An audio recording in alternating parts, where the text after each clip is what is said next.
सबसे पहले ये आया, फिर आया ये। लेकिन ये सारे के सारे फीके तब पड़ जाते हैं जब सारेगामा हम भोजपुरी आता है।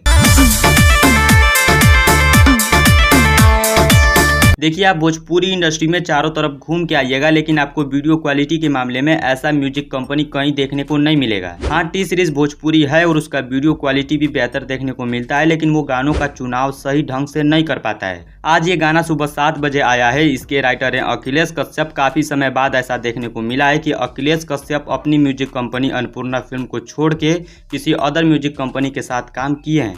बात तो सही है। सबसे पहले बात करते हैं इस गाने के लिरिक्स और म्यूजिक के बारे में। जब आप इस गाने को सुनिएगा तो आपको लगेगा वाकई में ये गाना भोजपुरी के सबसे बड़े सॉन्ग राइटर ने लिखा है। शब्दों का चयन बिल्कुल चुन चुन के परफेक्ट तरीके से किया गया है और सही जगह पे किया गया है। जो लोग ये बोल रहे थे कि खेसारी लाल यादव का गाना अब नहीं चलता है, पवन सिंह ने पूरा मार्केट कवर करके रखा है, हर जगह अब पवन सिंह का ही गाना सुनने को मिलता है, उन लोगों को अब समझ जाना चाहिए कि किसी के आने से किसी का मार्केट डाउन नहीं होता है। उसको जरूरत होता है सिर्फ अपना बेस्ट देने का। और खेसारी लाल यादव ने ऐसा ही किया। उधर वो बिजी थे अपनी फिल्म को लेकर, जैसे ही वो फ्री हुए उनका कई सारा गाना बैक टू बैक आया और ग्राउंड लेवल पे जबरदस्त तरीके से बजने लगा। चाहे वो ललका टी शर्टवा हो, चुनमुनिया हो, सेंट के सीसी हो या फिर अब ये मुरब्बा हो। खेसारी लाल यादव गाना गा दे और उस पर डांस ना हो या फिर वो खुद उस गाने पे डांस ना करे, ऐसा कैसे हो सकता है?